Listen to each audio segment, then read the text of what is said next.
I'm a little bit late to the party on this one. In fact, what we're about to react to today is 11 days old at the time of this recording, but I caught a glimpse of this when another streamer was reacting to it, and I was like, oh, this will make for some good content.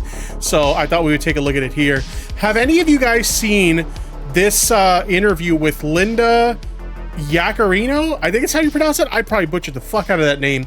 But if you're not familiar with who they are the current CEO of X, formerly known as Twitter.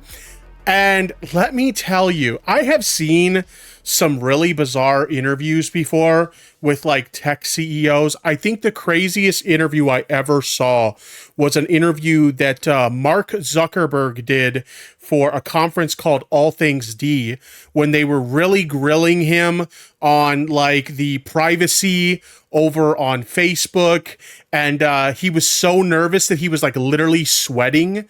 Like he was sweating bullets, right? And it was like easily one of the most awkward tech CEO interviews I've ever seen in my life. But I'd say this one takes the cake because she behaves almost like a robot. Like she genuinely feels like she's not human. So we're going to take a look at this interview. We'll just kind of give our thoughts as we go along. So without further ado, play that shit. Here we go. Please welcome Linda Yaccarino.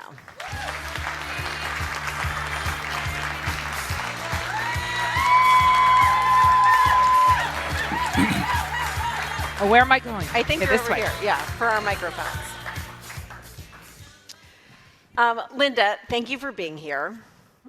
Before we dive in, I have so much to cover. I probably have hours worth of questions, but I want to make sure to give you an opportunity to respond to Yoel Roth and his comments about an hour ago. Chuckles. You're chuckling. Just for full context, you joined Twitter. Husband M in the chat says Linda is powered by Bing AI. Well, considering she works for Elon Musk, she's probably powered by the same AI they use to like autopilot their cars. And considering how well we see that those do at, you know, that AI does at, you know, self-driving cars. That's sarcasm in case you can't detect that. Yeah, it's a little bit weird to say the least. In June. And Yoel did leave long before you got there. He was at Twitter for about 5 weeks after Elon Musk took over the platform. So you did not overlap. But he's describing, you know, terrible things that happened to him and also his experience at a company that months later you have come to run. I want to give you an opportunity to respond to him. I'd be happy to respond. I think I've been given about 45 minutes. Yes, and also full disclosure, as many of you saw, he was a very... See, she's so weird.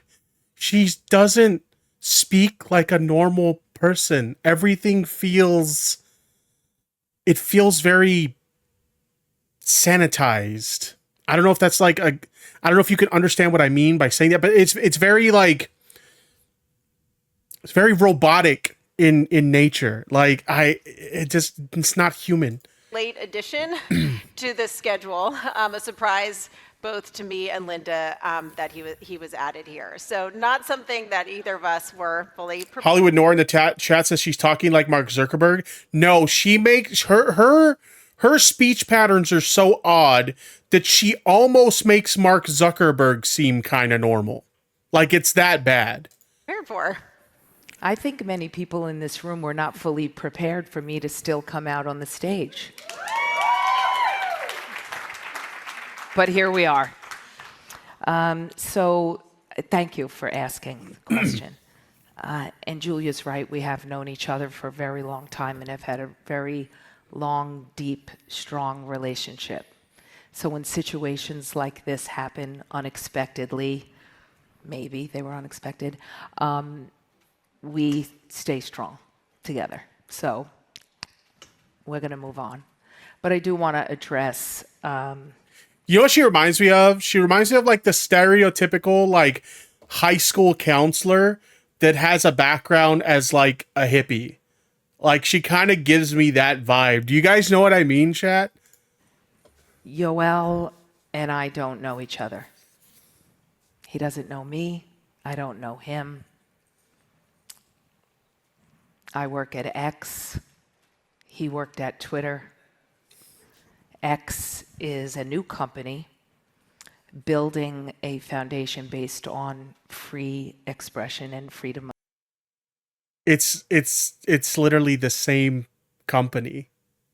It's the same company that it's just been rebranded.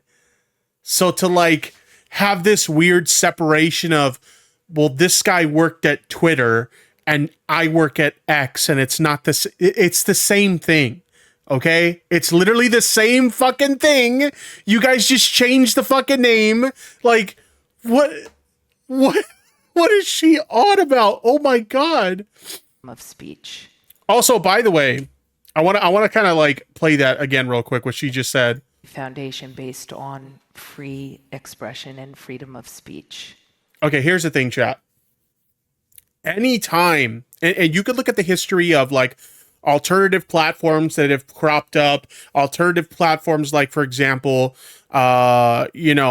video hosting platforms to compete as a YouTube alternative, or streaming platforms that have cropped up to compete as a Twitch alternative, or, social media platforms that are like Twitter or Facebook alternatives, et cetera, et cetera. You get the point. Anytime one of these platforms launches, the moment they call themselves a, quote, free speech platform, it happens every fucking time.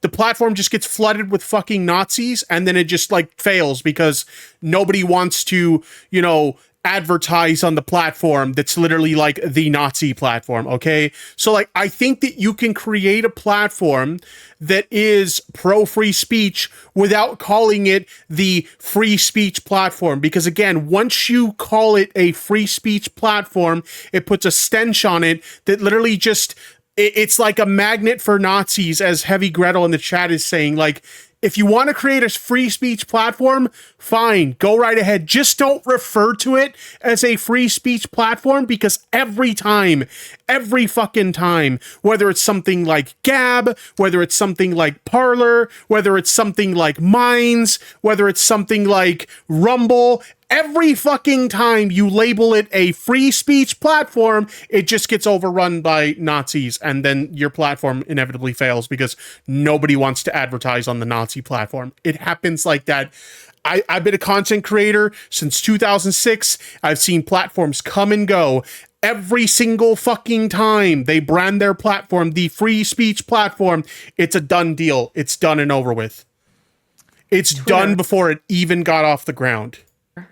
At the time, was operating on a different sets of rules, as said by himself, different philosophies and ideologies that were creeping down the road of censorship. It's a new day at X, and I'll leave it at that. Chat, have you ever seen one of those movies where like the evil villain of the movie is like a tech executive, like for a tech company or something like that? Like, there's a movie called, what's that movie called? There's a movie where the guy who's like the bad guy in the movie runs a company. I forget the name of the company, but they were developing a product called Synapse. And like, it's literally like, if you would imagine like an evil version of like Bill Gates, like that's what this guy was essentially. And she speaks like someone from one of those movies. Like, literally, you can take someone with her personality, put them in a movie where a tech titan is the bad guy of the movie, and that's her personality. Like, holy shit.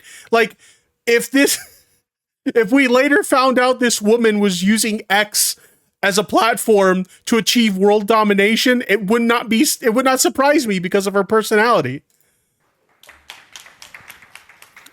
When asked what his advice to you was, Kara asked. But does anybody remember that movie yes, there's the movie Antitrust, which, by the way, great movie. It's kind of like one of those like cheeseball type movies, but like it's one of those movies that's like so bad it's good. Highly recommend checking out Antitrust if you haven't already. But yeah, that's the movie I was talking about. What his advice to you was, and he made a comment about the death threats or the threats to his physical self that both you and he have experienced, and him wanting to make sure that you were taking any protections or precautions on the platform seriously. The team at Twitter is fantastic. If you're talking about my own personal well-being and safety, I feel great. I'm well protected.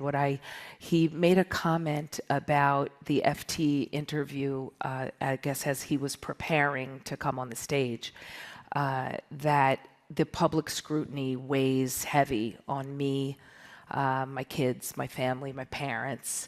I think that's just a human emotion when you get thrust into such a public spotlight in conjunction with the nature of the platform itself, when you're automatically a recognizable public person 24/7 globally, and with the ability for or the inability for anyone to control other humans' actions, comments, recognizable.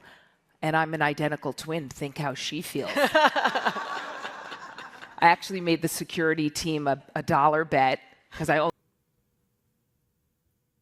she's one of these people that says a lot of words, but if you actually analyze the words that are coming out of her mouth, is she really saying anything?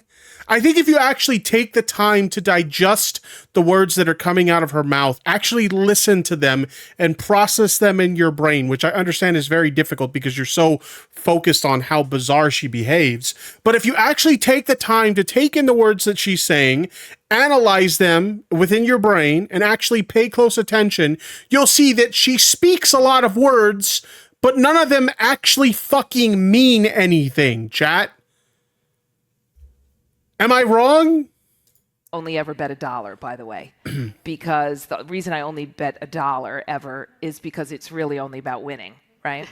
So I told them I had a security concern, and I bet that they had never been confronted with it. And they're like, there's no way, we've seen it all. I said, what are you going to do for my identical twin? So I won the dollar.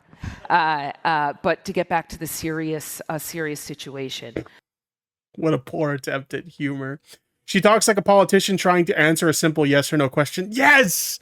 That's a perfect way to put it, right? Because when you ask a politician, you know, like you said, a yes or no question, and all you want is you just want the answer to that question, maybe a yes or a no, and maybe a little bit of why they chose yes or no, but it doesn't just turn out to be that. It's never just yes, here's why, or no, here's why. It's always like, well, before we get to that, let me tell you a bunch of things that have absolutely nothing whatsoever to do with what you asked me about, and then I'll never actually answer the question, right? Like that's usually how it goes. I appreciate Yoel's comments, and again, we don't know each other. I assume they were authentic. But that is something that all public feature... Wait a minute, can I hear that again? But to get back to the serious situation, I appreciate Yoel's comments, and again, we don't know each other. I assume they were authentic. But that is... She does this thing where she takes sly little jabs at people. She tries to make it subtle, but it's not very subtle. It comes off as very sassy and immature. Like, she's basically talking about this person, Yoel, who used to work at Twitter, and I guess prior to this interview made public statements about how horrible of a work environment was to work at Twitter. And like, she's like, oh, I don't really know them. I've never really worked with them, but I'm going to assume that what they're saying is authentic. It's almost like, I don't know if what you're saying is true, but I'll just assume it is this one time. You know what I mean? Yeah, as Legend in the chat says, it's very passive aggressive. Something that all public people and a lot of times CEOs have to confront because of the public nature of their position, compromise in security. So again, some other people, CEO friends of mine, peers, have reached out to me. I said, reach out to me if there's anything I could do to help you on the platform. But according to Yoel's words himself, they were platform-wide. He wasn't specifically saying it was just coming from X. So I want to be clear about that. We did Google and did see that there were threats to him that were still up there. That was really the one surprising thing to me, and it does seem like that is in violation of the policies of X, Twitter. If he'd reach out to me directly, I'd be happy to. If in fact those comments are true, I would be happy to help him out, as I would be happy to help anyone in this room or anyone who's listening. But I also want. That is a weird thing about like Twitter, or X as they call it. Does anybody actually call it X? I don't know a single fucking person that actually calls it X. Like, most people just still call it Twitter. But like, that's a big problem with Twitter and their like terms of service, is they just seem to like willy-nilly enforce them, right? Like, I've definitely seen situations like in the past, you know, back when it was still known as Twitter and back when Jack was still in charge, they used to say publicly, like I remember they went on Joe Rogan's show and they talked about how they have strict rules against doxing on Twitter, right? And if you've ever seen a situation where somebody has been doxed on Twitter and you report a tweet that has a dox in it, it's like 50-50 if that tweet gets removed. Like, it almost like never fucking happens, chat. Like, or there's things that are like other examples of clear violations of Twitter's rules, and you'll report that shit and nothing gets done about it. Like, it's insane to me to watch these platforms talk about how like they take their terms of service very seriously, and you can find numerous instances. And I understand these platforms are used by millions and millions of people. There's only so much staff available to keep tabs on everything that happens on the platform. I understand these things, but when you have such a large amount of legitimate violations of the terms of service that go unchecked, it gets really hard to believe these tech executives when they say, hey, we take safety on our platform very seriously. And it's like, well, no, you really don't, because there's things that are happening on your platform that shouldn't be happening, and they still happen. I want to take a moment, and again, I hope we can get to pivot. Yeah, I want to talk about the business. Talk about all the momentum that's going on at X. But I want to. It's very hard for me to refute or sift through the combination of opinions of Yoel's experience and the positioned as fact that were presented. Because again, let's rewind. Yoel was there for 5 weeks post-acquisition. One of the things he talked about, which was so surprising, is that 75% decline in content posted to X. That in fact is not true and is inaccurate. And there are many days, weeks, months where there's actually more content posted to X. And that is in spite of our aggressive efforts to fight spam and bots. So think about that. Net of our aggressive efforts that uniquely started happening at X, that other platforms have followed suit, content posting up. So that's one thing. But I still fail to see, like, they keep talking, both Elon and her, they keep talking about how aggressively they're fighting the presence of bots on the platform. And I'm sorry, I just don't buy it. How many like accounts have you seen that have a significant following where they'll post a tweet that gets a decent amount of traction, and like it never fails? If you find any tweet that has a decent amount of traction on Twitter, you will look in the replies and you will see sometimes dozens of porn bots responding with pornographic material that they're promoting on their like Twitter accounts, or people will just get randomly followed by bots for various different reasons. The one that really annoys me is because my username is Tipster, I end up getting followed by bots that are run by like organizations that do sports betting, because some people refer to people who predict sports betting as tipsters. And so I'll often get followed by a bunch of these like sports bots, or I'll get these sports sports betting bots in my replies and shit like that. It doesn't make sense to me that they keep talking about how they keep trying to combat like bots in the platform, and they're having much success combating bots in the platform when if anything, I've seen more bots on Twitter recently than I ever have, if I'm being completely honest. But Linda, because I want to shift gears from Yoel's interview to a conversation about the business. And Yoel had 25 minutes to talk about it. you have a lot longer if you want. You have all the time that you have for us. I want to talk to you about the business and the issues of She looks so uncomfortable. Holy shit. engagement, because I see a lot of data as a reporter at CNBC, and Apptopia, which tracks app usage, says the actual time spent on Twitter did get a post-Elon bump after that acquisition, but has tracked down all year since then. A new report out from Apptopia just this month says app downloads have sunk to new lows. It's in 96th place, and when it comes to usage, X is now 25th in active users, behind Telegram and even Samsung Clock. So how can we... How are you behind a clock app? In like, nobody goes on their phone, right? Nobody goes on their phone and stares at a clock app on their phone all day long. You know what I mean? So like, how does your app usage fall behind a clock app? What? I mean, I could speak personally for myself in regards to my usage on Twitter. I have no problem admitting this. In the past, I have been insanely addicted to using Twitter. Like, I would spend a significant portion of my time just kind of doom scrolling on Twitter.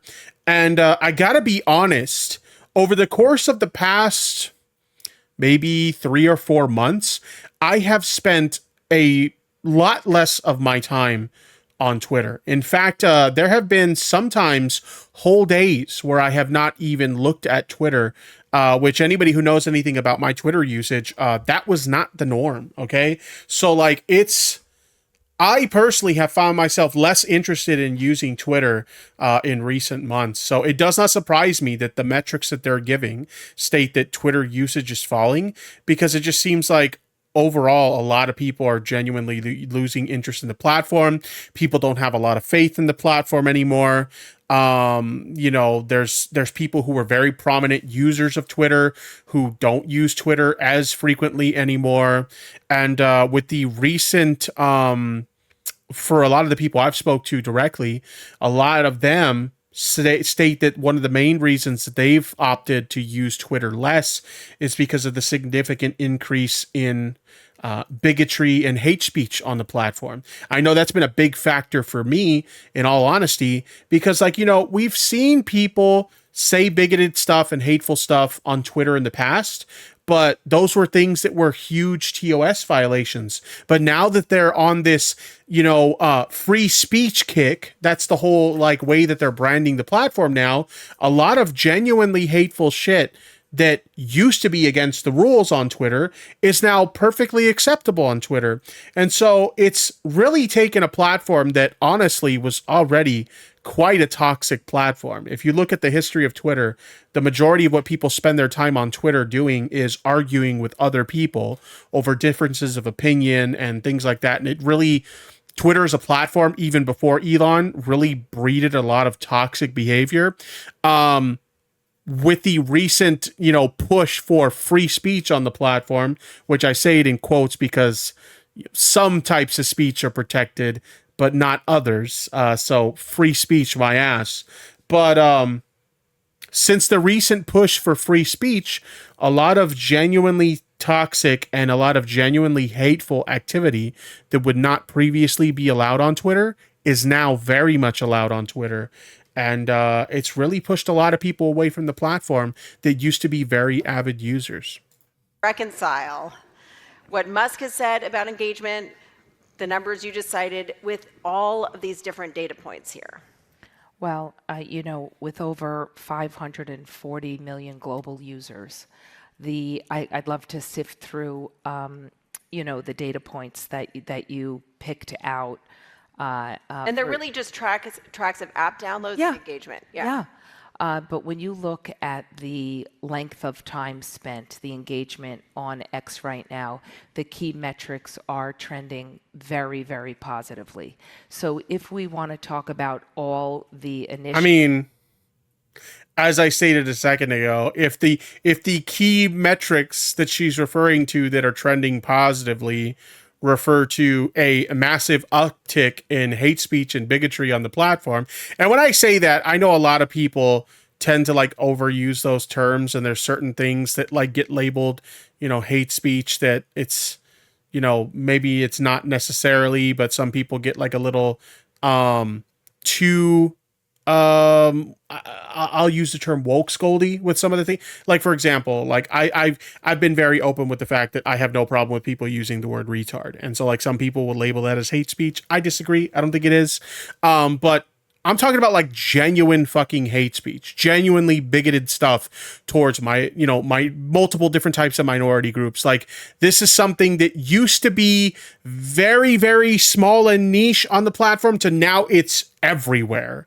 Like, you can't go a single day on Twitter using Twitter without seeing that kind of shit. It's so prevalent on the platform now. So if that's what she's referring to when she's talking about, a positive uptick in metrics, then I don't know, maybe that's what she's referring to, but I don't see that as a positive move for the platform, personally.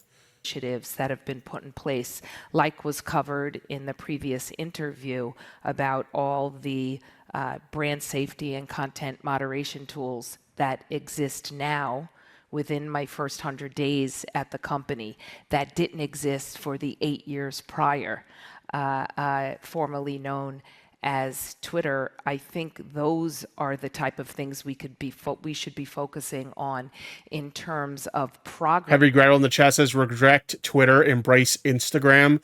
I'm not as active on Instagram as I used to be. There was a time when I used to post pictures very frequently to Instagram. I don't use Instagram as much as I used to. I think the only thing I use Instagram for these days is following sexy people. Don't judge me. Also, Blue Sky. Blue Sky is pretty dope as well, if you can get yourself an invite. Progress that has been made, because in the just short 100 days-ish that I've been at the company, what had to happen was for me to, kind of get in, look under the hood. And when I realized and I looked at, because it's still a lot of learning. I mean, come on, it's 100 days. There's a lot of learning that's still going to go on, but the velocity of change, the scope of the ambition at X really does not exist anywhere else. Forget the other platforms. At any other company likely on Earth, there is no analog for the book that is being written right now. So if you look at infrastructure changes, over 100 products shipped since acquisition, brand safety and content moderation tools that didn't exist, advertiser products that did not exist that are now wrapped up in brand safety, third-party verification partners that did not exist. The company that was described about an hour ago no longer exists. And I would argue pretty aggressively, no matter if you want to... It's still the same company. And with the exception of a few minor changes, like the introduction of like, Twitter Blue or X Premium, whatever the fuck they call it now, with the exception of a few additions like that, it's still very much the same platform. If you look at Twitter, prior to the acquisition by Elon Musk, and you look at X now, it's the same fucking thing. Like, there's almost no difference to it whatsoever. So I find it really funny seeing, Elon, and also in this interview, her try to emphasize so hard that they're a different company. It's not. It's the same fucking company, just with a new coat of paint over it. You change the name. That's it. I don't know the stat. Did you say Telegram? Does anyone say Telegram? No, you're behind Telegram. No, I know. Yeah. I have to scrub your numbers. But that being said, that when you put in, Is she not familiar with Telegram? Like, I feel like if you're working in a social media company, you should at least be remotely familiar with your competitors. You know? context, what has happened in the last 10 months, and specifically the last 12 weeks of listening to our employees, listening to our customers, those advertising customers that you reference, that I was given such great advice that I could prove from a data-driven standpoint, and they'll come back. The great news is another fact that was inaccurate. In June, actually, I did an interview with one of your colleagues at CNBC, Sarah Eisen. And I think in August. was that It August? was 100 days. Yeah. Oh, yeah, I started in June. It's Yeah. all a blur. Yeah. Because, again, the pace of innovation is unlike anything you could ever imagine. The pace of innovation. Can you guys think of anything that's been innovated on X? I can't think of a single thing. The only thing I've seen X do is take features away. They recently announced that they were going to be removing circles, which I think kind of sucks. Circles was a feature I enjoyed using. I added all my closest friends to my circle, and if I ever wanted to tweet out something that only my friends I wanted them to see, circles were a great way to do that. They're removing circles, right? Which I don't know how that's innovative, but okay. They changed the way verification works on the platform, so that you have to pay to get verified, which kind of defeats the purpose of verification. The whole point of verification was to be able to prove that you are a noteworthy person that you claim to be. Now you can literally just buy a verification checkmark, which I don't understand why anybody would care to have one now, since the whole reason for having a blue checkmark has been eliminated. Like, all they've done is take features away, and I'm sorry, but like, removing features from a platform is not innovation. Think about it. It's exhilarating to the point of intoxicating. That's why when you get inspired and pushed by Elon Musk to do the things that you would never normally think were possible, you land on a day like today. You show up, you tell them the mountain high of accomplishments that were made in just 12 weeks. And you don't look back and compare yourself to a legacy company that doesn't exist anymore. But so, Linda, I want to get some of these stats. They really want to make you believe that Twitter doesn't exist anymore. When you rebrand, that doesn't mean that the company that existed before the rebrand no longer exists. It still does. It's the same fucking company. You've just rebranded. So you mentioned you can't sell us on this idea that it's a completely different company. Nobody's ever going to buy that. It's been a day, so I brought my You're card. welcome to. I was supposed to put an X on it, but I was watching the interview, and Linda. I didn't have time. Okay, so one question I have is, what are the daily active users that you have? Because that is the metric that Twitter was using before Elon Musk came over. And you mentioned the Sarah Eisen interview. What are your daily active users? And then also, you told Sarah you were nearing profitability. How close are you? Yeah, well, that's so exciting. I'll get back to your first question, but what's so exciting is that nearing profitability? Wasn't Twitter pre-acquisition already profitable?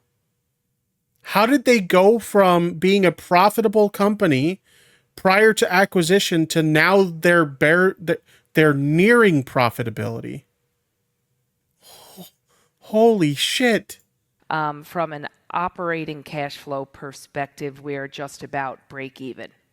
So the kind of other emotion that was painted in the previous talk, we feel pretty good about where we are. And when I did the other talk that you said was in August, it was too soon. I think it was about 5 or 6 weeks in. I couldn't have eyes on. Weren't they pretty broke before too? I thought they were profitable, but I could be totally wrong about that.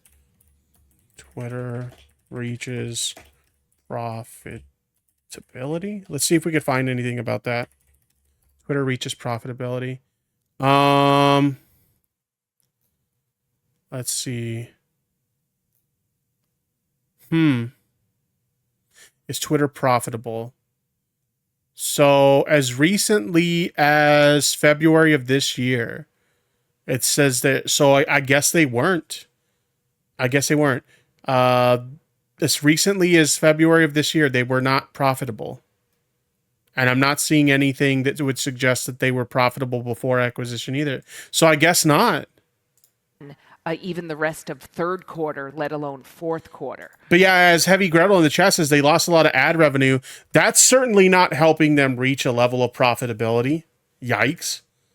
So now that I have immersed myself in the business and we have a good set of eyes Thanks on for what the money, you is fucking predictable. Thank you. Momoon donated $2. Why does she talk to us like stupid children? I don't know. Her speech patterns are very odd. And what's coming is that it looks like in early 24 we'll be turning a profit. So that's exciting. I want to get back to another stat about 75%, or I think he said 60% of advertisers had left the platform. What is up with the seams on this like coat that she's wearing? They look like they're like ripped up. It almost looks like she's wearing it inside out, but it's not, because the cuff buttons are on the outside and the folds of the collar are on the outside. What is up with this coat? It looks all ripped up. It literally looks like she's wearing it inside out. Platform or Well, that's what something. Elon Musk said. No, he said 60% of advertising revenue. He didn't say advertisers. But again, another point. Wait, hold on. Can we hear that again? 5%, or I think he said 60% of advertisers had left the platform or Well, something. that's what Elon Musk said. No, he said 60% of advertising revenue. He didn't say Isn't that just as bad or potentially even worse? 60% of advertising revenue? That is a huge amount of money to leave the platform. advertisers. But again, another point of distinction when you're talking about Dub in the chat says some cleavage is showing though. Stop being a fucking coomer. Oh my God. months and months. I know I call my community the Coomer Nation, but chill out, dude. Holy shit. Old information.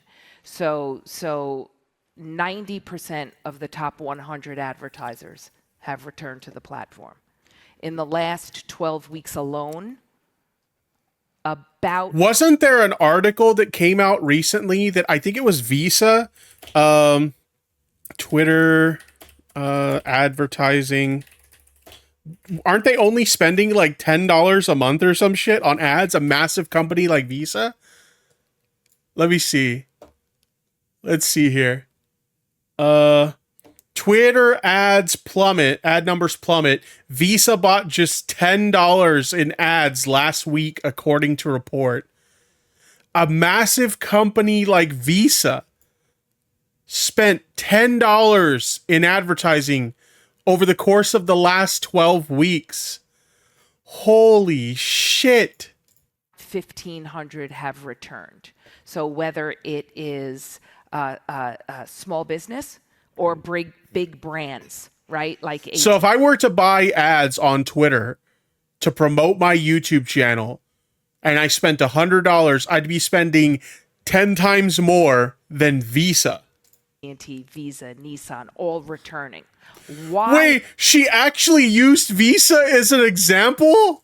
Brands, right? Like AT&T, Visa, Nissan, all returning. Why are they returning? Because they can advertise their services for only $10. What the fuck?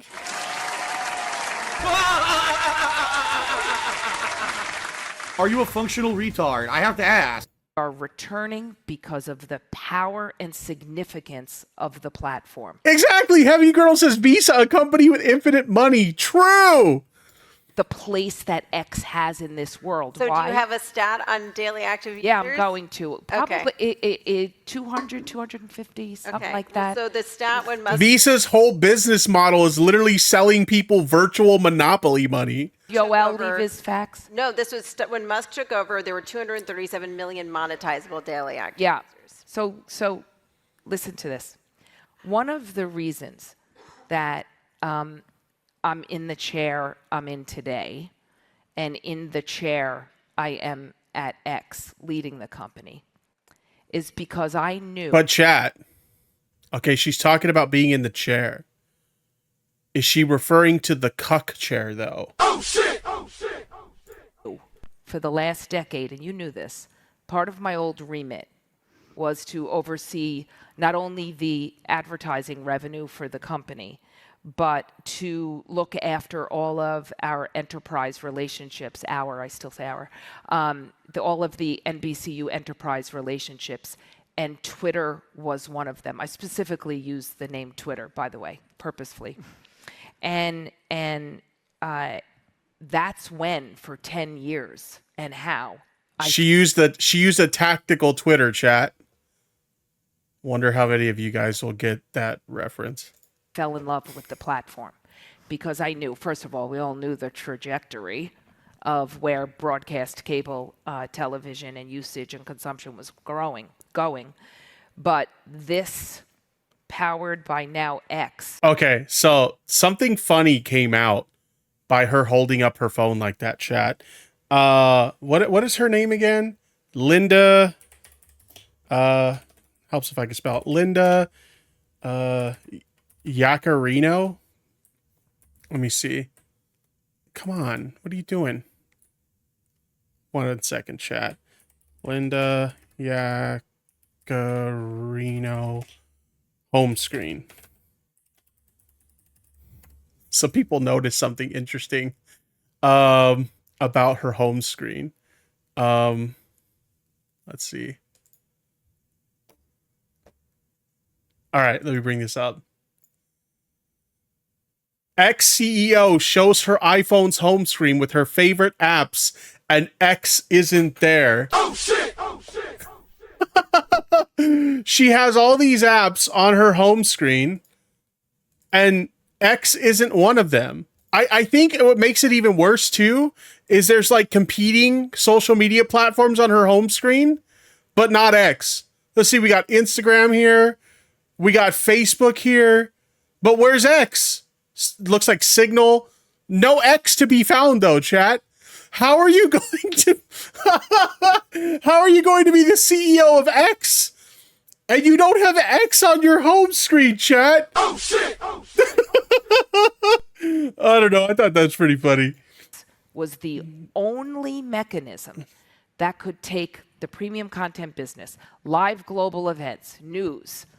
When I used to sit in my office and watch you on television, it was the only thing that could put you live in culture, where it happens, in the moment. So the users of X, our community of ferociously loyal user base, shows up. Everyone who's in marketing in this room, what you want to get to is that you're a habit, it's habitual, that you're checking this, FOMO, morning, noon, and night.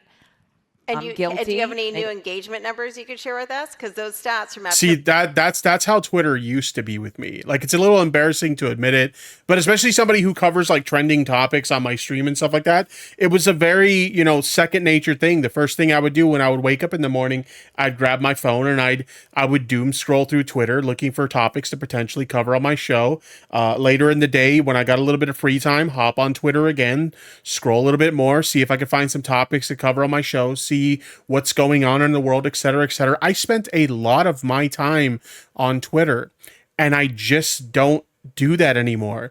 The platform that exists today, in terms of technology, it's the same platform.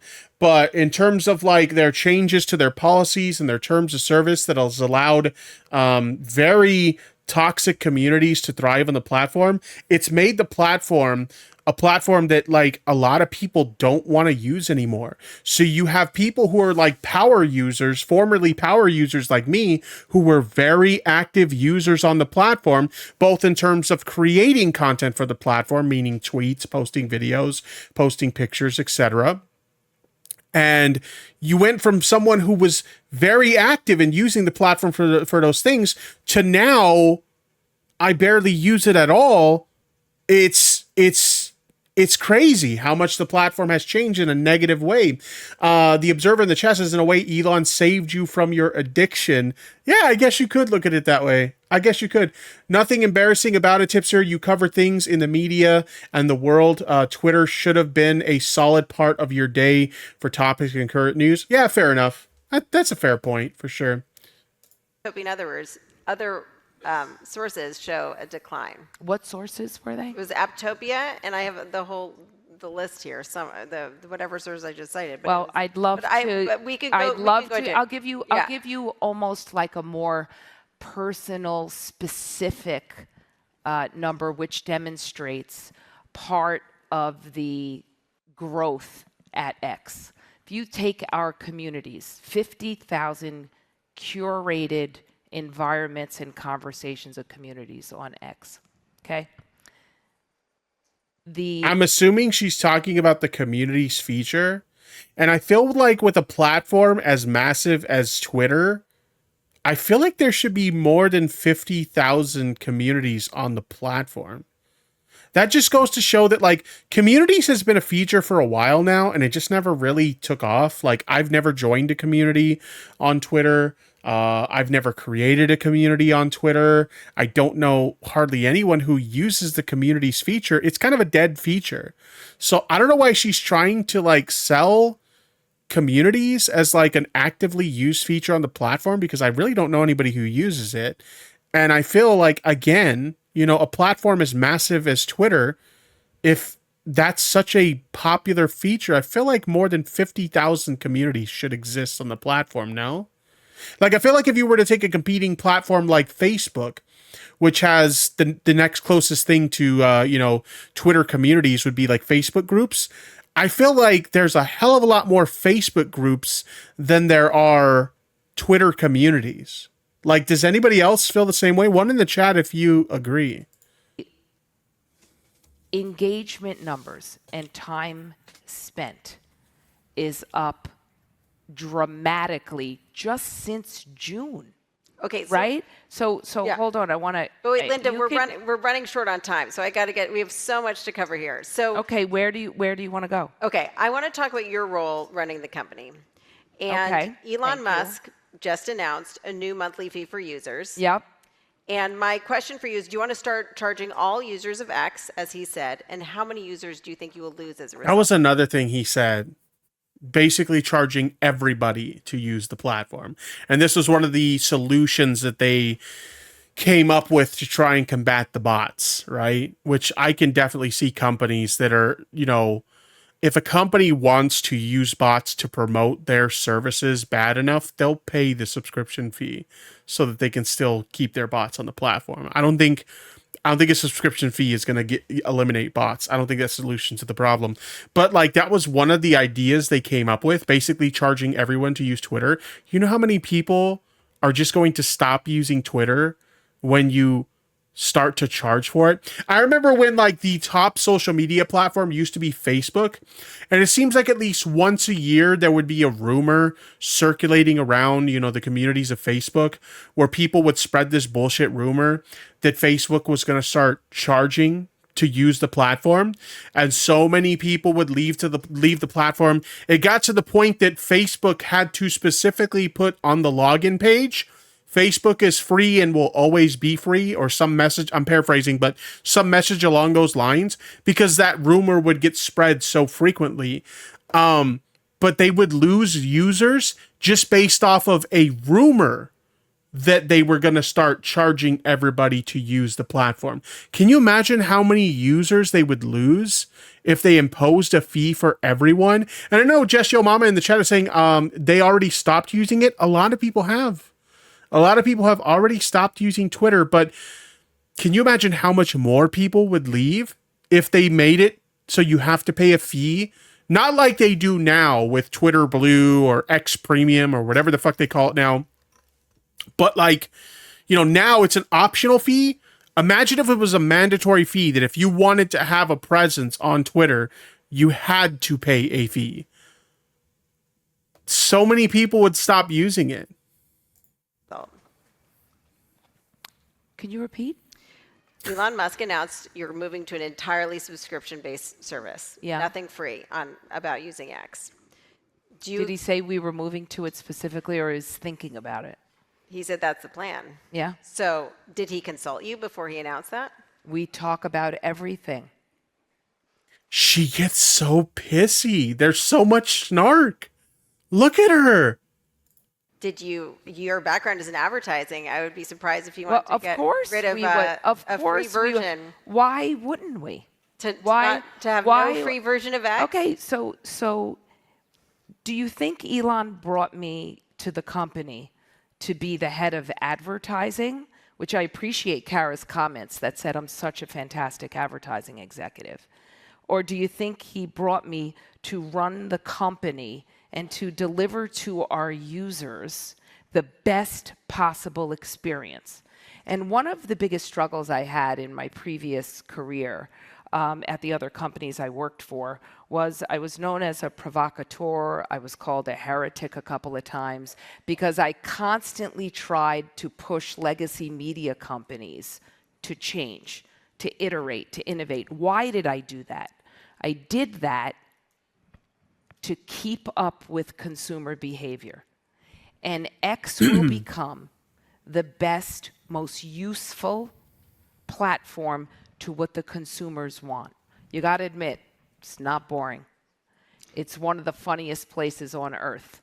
And when you think about how users... I mean, if you're seeing something funny on Twitter, it's not because of the platform you guys have built, it's the users. At the end of the day, a platform like Twitter or a platform like YouTube or a platform like, insert any social media platform where like the core content comes from its user base. It's because of the users. So like, it's almost like she's trying to take credit for the content that's being produced by the users of the platform. That wasn't you, that was the users, okay? All you did was build a platform that gives users the ability to share said content. That's it. You don't get to take responsibility for that or claim that that was like your creation. Are able to communicate. If I create a meme, chat, if I create a meme and I post it to Twitter, I made that meme, okay? I made something that, she used an example of something that's funny. I made that meme that made people laugh on the platform. That Twitter didn't make that meme. They don't get to take credit for that. Like, that's so weird. To now watch video, soon to be able to transact. That is a whole experience where there is no surrogate today. There is no surrogate for X. So hang on. So it's continually, I could sit here and use the, answer your questions about 540 monthly active users, 225 daily active users, but I'm not sure you're even asking me the right questions. What does that even mean? Because you got to remember, she was asking her how many active users do they have on the platform. If you're dodging a question like that, that tells me those numbers aren't good. Those numbers probably aren't good at all. And that's why you're refusing to answer that question. But what is this? This whole, like, you're not asking me the right questions? Monthly active users, 225 daily active users, but I'm not sure you're even asking me the right questions. Does she mean that she's not asking the right questions? Or does she mean that you're not asking me the questions that I want you to ask me, because asking me how many active daily users we have would show just how much the platform has suffered in terms of its user base, its falling user base as a result of the acquisition by Elon Musk and the current direction of the platform. because we're so caught up constantly in the noise or the post of the moment.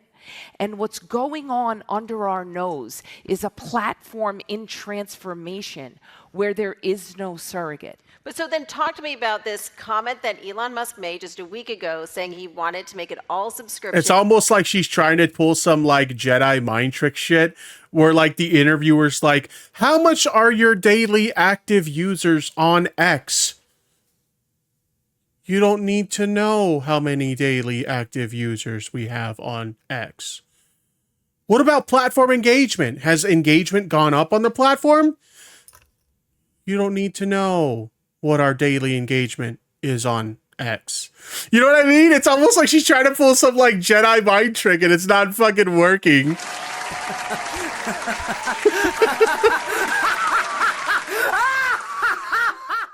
Jeez. To fight the army of bots. And when I heard that news, I thought two things.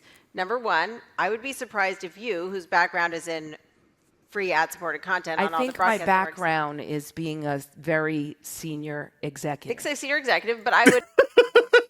Yeah, his legend in the chat says, these are not the advertisers you're looking for. She's such a Jedi beta. True. I would be surprised if you didn't want to have some free version of X, and I'm curious if you agree, or if you think it all should be subscription-based. And my question for you was, the two things I thought was, I would be curious to know if you thought that was a good plan, and second, how much he consulted you, because yes, you were brought in as CEO, that is your title, but you don't cover product. Right.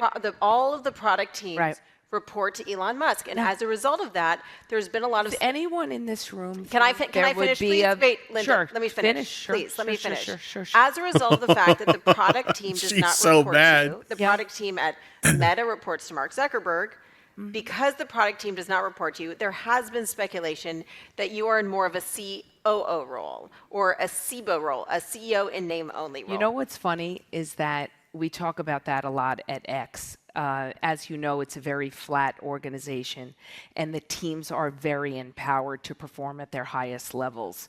So I'm not sure what your definition of, or how you want to kind of wiggle me into an answer of, are you really just a COO, or I don't know. CEO in name only. Oh, CEO. Oh, okay, yeah.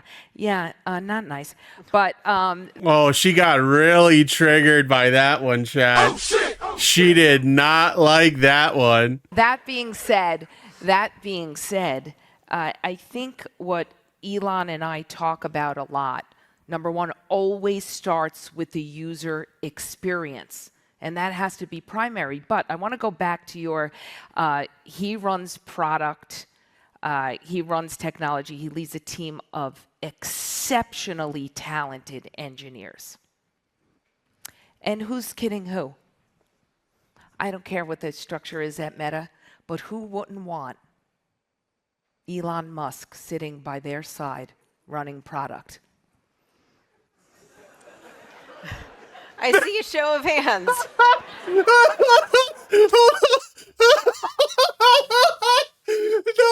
way! Oh, shit! Oh, shit!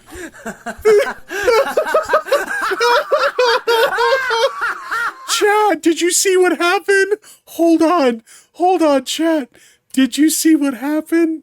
Hold on a second. What the structure is at Meta, but who wouldn't want Elon Musk sitting by their side running product? I see a show of hands.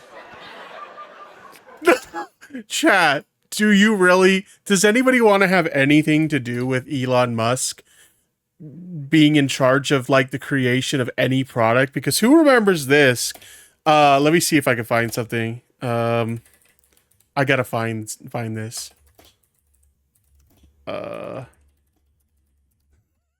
Oh my god. Can I find this clip? Yes. Okay. Oh my god. Franz, could you try to break this glass, please?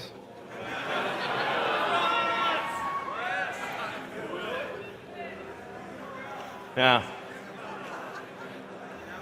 Sure? Yeah.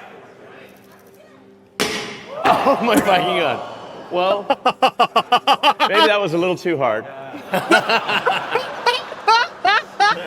Should we try on the beer? Sorry? Okay. It didn't go through. So that's a plus side. Let's try the Okay. beer. Try that one, really? Okay. Sure.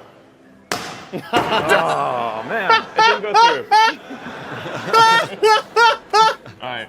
Does anybody want to be seen with this fucking guy like designing product? Oh, by the way, I don't know what it was when the Cybertruck was first announced. I thought it looked kind of cool, but it's one of those things where, like, for some people, when you first see it, it's like, hey, that looks kind of cool, right? To me, it kind of like, at first glance, it looked like a DeLorean, which I love the DeLorean. Like, one of my dreams is to own a DeLorean. I probably never will because they're crazy expensive, but it kind of looked like a DeLorean in like truck form. But the more you look at it, like the uglier it looks. Like it basically looks like if you're playing like Halo on like an NVIDIA graphics card and like you're about to hop in the Warthog and then you disable RTX on your graphics card. Like that's basically what the Cybertruck looks like. Anyway, let's get back to the interview. There may be a few show of hands to get the cute chuckles you're getting, but I would say the percentages in this room are about 99% who would say no to that and 1% of maybe personal opinion So- or feelings. Notably, last week, I mean, the reaction in the room says otherwise, but okay. Walter Isaacson came out with a book. Did you You know what that sound like to me, chat? Her reaction to the cackles and like the snickering and the giggling in the room, and basically saying that she thinks like 99% of the people in the room would love to work with Elon Musk and only 1% wouldn't. You know what that sounds like to me, chat? There's a word that we frequently use for this in my community. I'm sure somebody in the chat knows what I'm talking about. Yes, Trans Girl J in the chat just said it. It sounds like hope. You are coping and seething. You just can't accept what you're seeing. Yes, you're coping and seething. The truth it is scalding, and now you are molding and coping so hard. You dumb cunt. I have not read. It's very long. I've not read all of it. So no, I've not read it. Wait, what was that laugh? What was that laugh? Read it. I have not read. It's very long. I've not read all of it. So no, I've not read it. Watch his interview I've read many excerpts. on C-SPAN. Sorry for the competitive network, but his interview, he was interviewed on C-SPAN. I thought it was excellent. I have read many excerpts. I mean, it's a very long book for those of you who've read it. In this book, in interviews that Musk has done, in his tweets, Musk comes off as, I will say, mercurial. I think that is a fair description of him. And Walter Isaacson describes him as having a, quote, demon mode. Mm-hmm. When was the last time you saw the demon mode? And how is it like to work with someone who has that? I've been there 12 weeks. I am still somewhat in awe of his availability to me. So the moments where you think we don't talk, we talk. The snark. Oh my God. So much fucking.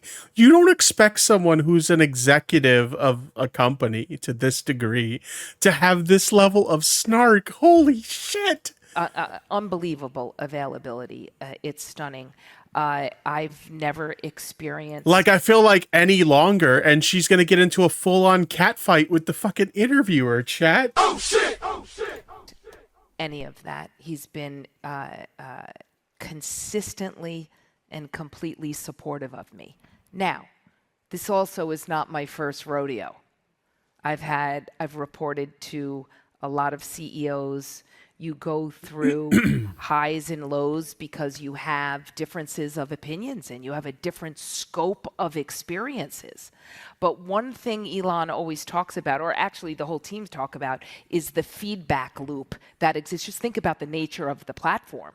I mean, the feedback loop is incredible. And also, we always talk about the value of that negative feedback loop. So the opportunity to state an opinion based on your scope of experiences and point of view is always encouraged. If you don't have that push and pull, when does the innovation happen? When you question what used to exist, or you question the challenge that lies ahead, if you don't debate and there's not a friction there, how does the next happen? I mean, if the I'm still struggling to find the innovation over at Twitter. Like, she keeps going on and on and on about innovation. Where's the innovation? Can you guys spot the innovation? I haven't seen anything. Is introducing a paid subscription service that gives you access to a shiny blue checkmark innovation? Is that what she's talking about? car industry wasn't questioned. Would we have the electronic car industry? I mean, I could go on and on about the list of accomplishments, and I'm not here to go down that road or to represent that. All I'm saying is that the idea of the inability to have a debate or feedback I haven't experienced, or I'll say I haven't experienced it yet, because you all go through different turns in your relationship, and all good. 12 weeks in, I wish that we could have. No, we don't know. Can you explain it to us? Because we don't know. Like you said, I said this before and I'll say it again. You said a lot of words, but all those words meant nothing. Can you please explain to us what that means? Spent more time talking about the scope of accomplishments. Can we talk more? I'd love to talk to you about the media business that you're building. I know that it says we're out of time, but if you're okay to keep going, I would like to keep going. I'll wait till they come give me the hook. Well, they're not going to give you the hook, Linda. I have hours more of questions here. I know you have places to be, but I would like to keep going. And she looks like she wants to be out of there so bad. I think specifically when it comes to why you are at X, I know it is to rebuild the relationship with advertisers. And I know I would be remiss not to ask about the ADL. Oh, and boy. We had the head of the ADL on CNBC multiple times. He reported. Oh, boy. First, he talked about how much he respected Elon Musk. Now we're getting to the real questions, chat. Now, because if you don't know what this is about, hold on. If you don't know what this is about, where's it at? Was it Elon Musk that said he wanted to sue the ADL? He was also blaming the ADL for loss in revenue over at Twitter. Yeah, look at this. Look at this. Elon Musk blames ADL for lost revenue, says he opposes anti-Semitism of any kind. Because I believe the ADL spoke out about the fact that, there has been an uptick in anti-Semitism on the platform since he took over, right? And so Elon Musk is not the biggest fan of the ADL, right? He is not a fan whatsoever. But oh boy, we're getting to the good questions now, chat. Once Elon took over Twitter, and more recently, he talked about how he had a great productive meeting with you. We did. That is, in fact, true. Followed by Elon Musk saying he was threatening to sue the ADL. Yeah, threatening to sue the ADL. I wish that would be different. We're looking into that. So, do you? I want to be clear about the situation. Okay. So, shortly after, maybe a day after the transaction and acquisition of the company, the ADL, under Jonathan's leadership, came out with a letter ecosystem-wide suggesting that advertisers pause. Well, was this the coalition of 60 civil rights? Let me see if I could find this actual letter. Let me see. Rights groups, because there was what I remember covering in November 2022 was 60 civil rights groups, including Color of Change, Media Matters, Free Press, and yes, the EDL. They did launch a campaign called Stop Toxic Twitter, but they were releasing data. You asked me specifically about the ADL. Yeah. So the ADL has been very consistent. Okay, so this is what I was able to find, chat. Let me go ahead and pull this up, and then I'm going to zoom in because the text is super small. This is what I was able to find just on a quick Google search. How do I get that out of the way? Holy shit. All right. Okay, so it says, Jonathan Greenblatt issued the following statement regarding recent developments at X/Twitter.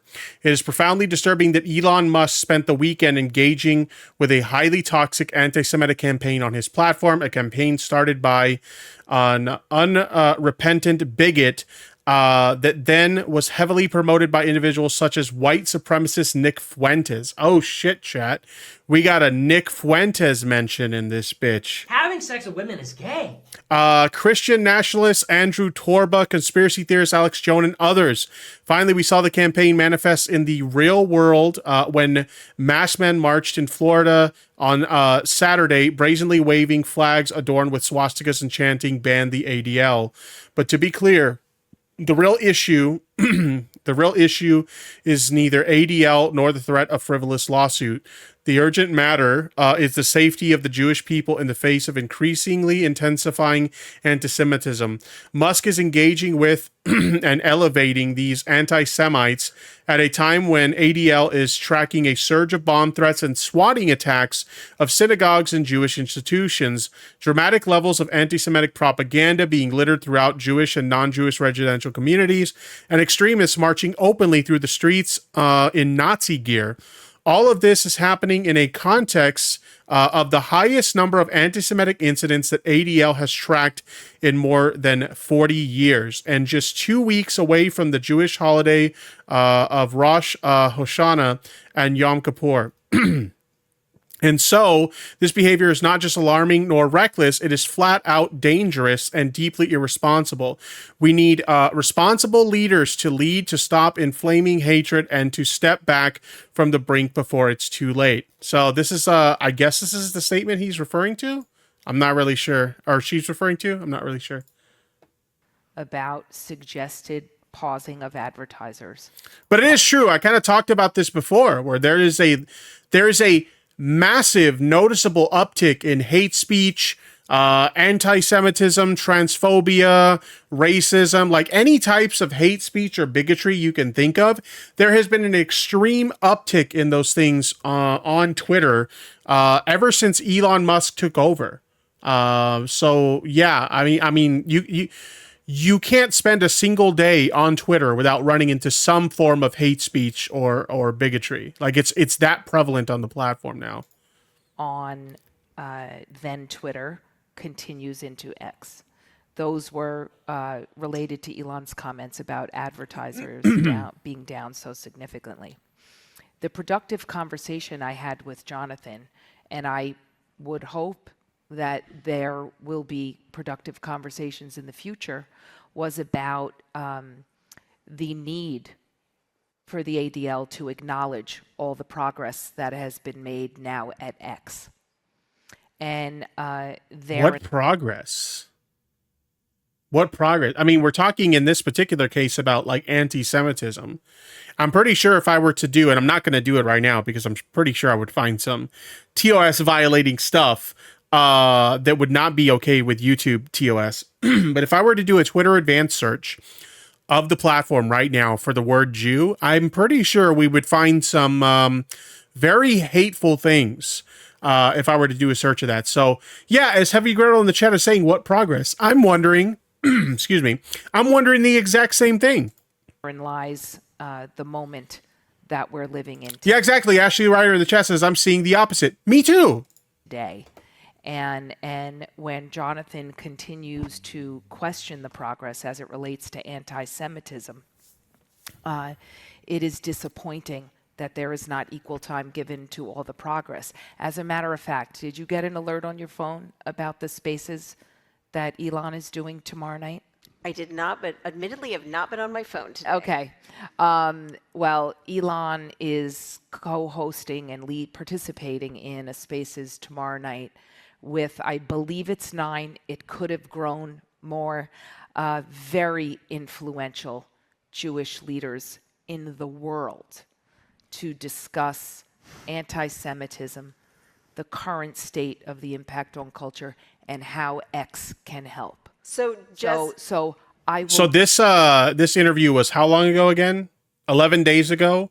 I wonder if that actually happened. If that space that she said he was going to host, if it actually happened. I don't know. I wasn't aware of it at the time. Leave you with that. But Linda, is this in response to the 100 Jewish leaders, including prominent rabbis and academics, releasing You know, I this don't letter? believe so. I don't believe so. And again, what you're referencing, Yeah. I was just made aware of it today, and I think think it it was came out today. yesterday. Or Monday, I don't believe so. As you know, last week Elon also met with Prime Minister Netanyahu. So that in conjunction with open conversations that we have with a lot of these groups, right? So whether it's the AJC or the Foundation to Combat Anti-Semitism, we have an open, honest partnership relationship. And if there's something that comes up that we're not perfect and we didn't catch, they DM me directly. They contact me so I could alert the trust and safety team. And we invite all of our partners to participate for the solution, to create a solution to benefit the people who are being harmed when things are negotiated in the press for headlines. So imagine if we were able to take the conversation from a proactive, from a reactive one when some of the damage has already been done, and enable us to be proactive as partners to focus on the real solution. And I wish Chloe B says she's lying through her teeth because this sounds like lies and more lies. Yeah, I mean, she keeps talking about like progress that's being made in on the platform. What progress? If you're talking about the progress from a technology side, the platform hasn't really changed all that much since Elon Musk's acquisition. If you're talking about the progress being made in terms of, dealing with, hate speech on the platform, because, she's basically responding to what the ADL had to say about the platform, which was not good things. That doesn't seem to be getting any better because we're seeing tons of hate speech, tons of bigotry, tons of anti-Semitism, homophobia, transphobia, racism. I can keep going. All these things are continuing to be far more prevalent on the platform than they've ever been. So again, what progress? The platform hasn't progressed in a technology standpoint. The platform hasn't progressed in an advertiser-friendly standpoint, and the platform hasn't progressed in a anti-free speech or hate speech rather manner. So, what progress are you talking about? What progress? everybody would have that as their priority focus, because some of these groups have moved beyond the scope of their original mandate into activist organizations. But Linda, to me, The Observer in the chat put it best. The only progress happening is progressively worsening racism. True. Progressively worsening hate speech. Not even just specifically racism, but yes, I agree with that sentiment. the way I saw you at NBC Universal is very conciliatory. That was part of your job. And the way I saw you meeting with Jonathan Greenblatt and having these meetings, very conciliatory. That is your reputation, is how I've known you. Well, I'm But a can I- Hey, Giffesh, how's it going? and a solution provider. So let me finish the question. The fact that days after that meeting with Jonathan Greenblatt, Elon Musk threatens to sue the ADL makes me wonder if he's working in opposition to what you're doing, and it makes me wonder if you think that the ADL is defaming Twitter. It really does kind of feel like a, the left hand doesn't know what the right hand is doing type situation, right? Because we're hearing about her having meetings with the ADL to discuss their concerns, and then Elon Musk is threatening to sue the ADL. So it very much feels like a left hand doesn't know what the right hand is doing type situation, right, chat? Like, that's exactly what's going on here. There doesn't seem to be any communication. I know she said otherwise earlier in this interview, but it doesn't seem like there's any communication happening between her and Elon. Elon just kind of does whatever the fuck he wants, Like we've seen this before where like Elon will announce something he wants to do with Twitter, and then somebody who works for Twitter will come out and say, well, we can't really do that for this reason, or we can't really do that for that reason, or somebody who's an expert in the technology space and how it, pertains to law and stuff. It's like, well, Elon can't really do this thing he's trying to do because it's against the law to have a feature like that, or strip away a feature like that from a platform, or, he wanted to remove the block feature from Twitter, right? And so it's like, well, you can't do that because platforms like Google Play and, iOS, they require that you have a block feature on a social media platform. So if you were to remove that feature, you wouldn't be able to host your app on their marketplaces. And like, this happens all the time. He just says stupid shit, and then he quickly finds out that the stupid shit he just said, he can't do that. And if it's a good idea for your partner in your company Well, to be threatening that lawsuit. I'll repeat what I said. The conflation of two different issues of what's going on at the ADL, which is the continuation of focusing on an advertiser ecosystem to pause at X without acknowledging progress, is the situation. What progress? When you reference my style of being very partnership oriented, or use your word conciliatory, is because I've built a career. Heavy Gretel. Yeah, Elon has a long history of not communicating with anybody he works with, like all the way back at the dawn of PayPal. It's really true. I don't know where, like, for the longest time, Elon has had this like reputation about him of being this like, really brilliant technology guy, and like he's a brilliant programmer and a brilliant, entrepreneur and all this shit. And like, I don't know how he got this reputation, because if you actually look into his history, he doesn't know what the fuck he's doing. He's just a guy that was lucky enough to make a lot of money, and he has enough money so that he can play with that money and do these like crazy business ideas and stuff like that. But in terms of himself, he's not a brilliant guy. He's not a crazy genius or anything that people used to think he was. If I'm being completely honest with you guys, I used to believe that shit too. I used to think he was a really smart fucking guy, and he's just not. He's a fucking idiot. And if anything has showed us just how much of a fucking idiot he is, it's the way he's run X and the way he will just tweet out on the platform about these stupid fucking ideas that he has, and then just backpedal on them because he quickly realizes, oh, I can't do that. Oh, well, shucks. You know what I mean? Like, he's so stupid. On partnerships, knowledge, and hard work, right? I remember when Starlink was announced, I thought that shit was cool. Me too! When I heard about Starlink, I was like, that sounds fucking awesome. When Teslas first started gaining some level of popularity, I was like, man, I'd really like to own a Tesla someday, right? But it's one of those things that, like, once people start getting their hands on these cars, you start to see some of the problems that people start to have with these cars. The autopilot feature getting people in accidents, the batteries like combusting and cars catching fire. A lot of the quality control on the cars isn't quite right. Like, I know people who own Teslas in person, right? And like something as simple as like, I own, for example, my car, I own a Chrysler 300, okay? And so I can go outside in my car, and it's something as simple as like the seams of like the different pieces of like the frame of the car kind of coming together.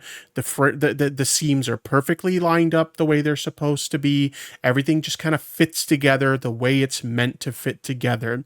And when you look at a Tesla, you've got like these uneven lines where the hood will be slightly crooked, so there's less of a gap on this side than there is on this side, or like the side paneling just kind of seems a little bit off. And it's just like simple little things like that. It's just like, suddenly this isn't all that it's cracked up to be. This product that I thought was amazing, suddenly it's really not that good at all. And like stuff like Starlink's reliability hasn't quite been what it was initially advertised for.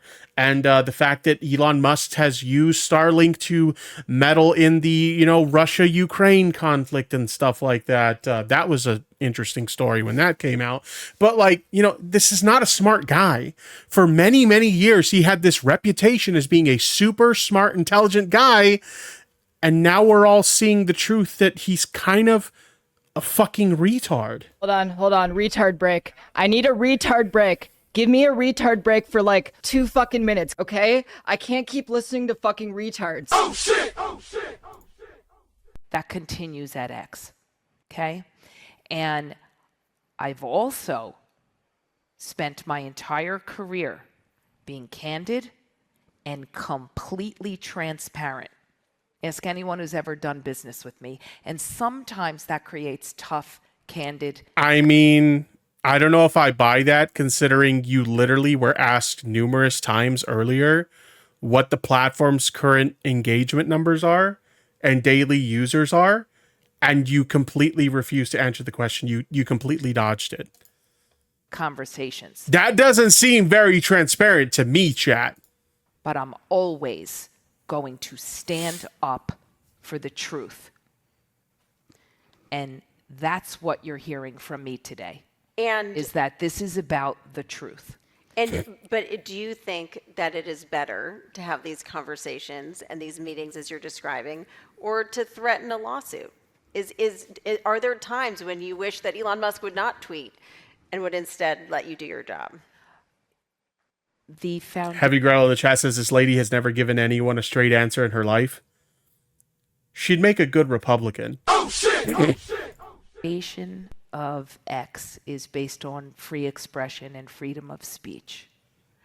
Everyone deserves to have that opportunity to speak their opinion, no matter who they are, including Elon, including you, Julia. We can't just decide who doesn't get to post or have their opinion because we don't like it. It's actually what we talk a lot about. Free expression is only successful. Freedom of speech only successful if someone you disagree with says something you disagree with. And on that note, I have got to. Can I get 2 more minutes with you? She's trying really hard to get out of there, chat. Oh shit! Oh shit! Here's the thing, right? Like I'm not against free speech, right? Like I have no problem with somebody who has different opinions than me expressing those opinions, right? That's totally fine. But like every platform, every social media platform has to have a terms of service that prevents certain types of things from taking place on their platform, whether it's people engaging in harassment, whether it's people committing crimes on their platform, or whether it's people engaging in activity that legitimately falls under the category of hate speech. Those are things that most platforms have rules against, right? And the problem that we're seeing with Twitter, or X now, is that hate speech is a massive problem on the platform. We had it before, right? There would be definitely situations where hate speech occurred on Twitter before, but it was really quickly dealt with, right? We would very frequently see somebody say something that falls under the category of hate speech, and the tweet was either removed or the entire account would get banned. But that doesn't happen anymore. People are very open and flagrant with their use of, hateful rhetoric on the platform, and it's just allowed to just openly exist, completely unchallenged. And I'm sorry, but like this is one of those things that like I'm all for a platform allowing people to share their views on things freely, essentially like have free speech to share what they want to share on a platform. I'm totally fine with that. But the moment you advertise your platform as a free speech platform, we have seen it time and time again with platforms like Storyfire, with platforms like Rumble, with platforms like Minds.com, or like, any of these competitors to these major social media platforms, anytime they slap the label free speech platform on their platform, it's doomed to fail because it just brings out the worst people in society. It allows them to flock to the platform, really take over the platform. And once that happens, they lose all their regular users, they lose all their advertisers, and the platform's just doomed to fail at that point. So I don't think that this is going to contribute to any progress on the platform, as she keeps trying to insinuate they're making progress. Again, what progress? The technology is the same as it's always been on Twitter. And like, I don't see any positive momentum moving forward on the platform. And I think anybody who is an avid user of Twitter would agree. One in the chat if you agree. Trust and safety work that you've been doing? Because this is something that Yoel Roth referenced. I'd like you to. Oh yeah, I do. I'm kind of glad you brought that up because he said there was one person on the election integrity Well, team. today there was an article out in the Information that reported that all these people had been fired. I think they cut half of referenced. the global I team. think they referenced 3, and that isn't entirely and then accurate. But he Elon- also said there was only one person at the But company. so just to reference what Elon Musk tweeted in response to the Information article, I he saw it. said that yes, the team that was the global election integrity team, it was the disinformation election fraud. This was the team focused on that. Musk confirmed that they had been fired, and he said that this team had previously undermined election integrity. Over 1 billion people are going to vote in 2024. It's not just in the U.S. Election integrity is an issue all around and it's the world. an issue we take very seriously. And contrary to You take the issue so seriously that you fired the entire team that was at Twitter to deal with that problem. Okay. to the comments that were made. Make it make sense, chat.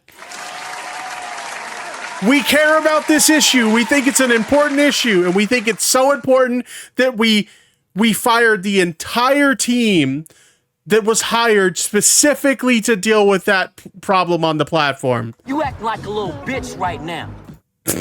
There is a robust and growing team at X that is wrapping their arms around. Like, she says these things and she just, like, does she not listen to, does she think that she's speaking to a bunch of, like, genuinely, like, retarded people? As many of you know, I am retarded. How are you going to, in 1 second, say that this is an issue you guys care a lot about, and then in another second talk about the fact that you fired the whole team responsible for taking care of that issue? It doesn't make sense, chat. It make it make sense. Election integrity. And it is a spectrum of skill set and discipline, from operations to brand safety. And it fights platform manipulation, disinformation, right? It captures everything that we need to protect on our platform. It's not only one person that was referenced. It's not only 3 people. We are, as a matter of fact, today added 2 people to the team. So I can't argue a portion of an article that manipulates information. But I will tell you. Are you saying the Information article about the layoffs is manipulating information? I said that it was partial information. So one of the other articles today, I think it only said 3 people, so it was partial information. But there have been, and I really got to go. And my last thing is, I know there were She's trying to run from this so hard. Like, this whole interview has just been extremely awkward. Everything about this interview has been so bizarre. of layoffs before you came. I'm sorry? There were a lot of layoffs at the company before you Oh my came. gosh. Dramatic layoffs. This goes back to the velocity of change and the scope of the ambition at X, with roughly 25% of the original team. So it does speak to maybe what was going on prior to acquisition, because as one of the biggest, you know what, Heavy Gretel in the chat put it best. It's been like a game of dodgeball and the questions are the ball. Round of applause to Heavy Gretel for that one. It really has been that. It really has been that. It's of then Twitter at my old job. The biggest frustration always was the complacency or lack of change or new product shipment. I remember one time I called one of my contacts there and said, I got approval at NBC Universal for resources because I really want you to build this video product for me. Okay, so it existed back then. But to get back to your question, you go from 8,000 to a little less than 1,500, or whatever that percentage is, 25% of the staff.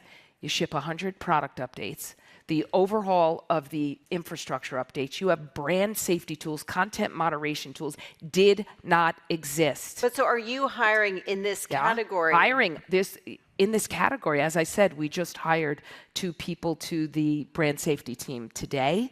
And I have to say, I just brought in a partial new leadership team that have exquisite resumes who just joined the team from really pristine backgrounds, who bring with them not only in the a election network, security, or which? no, which category? broadly for the company. I said leadership team.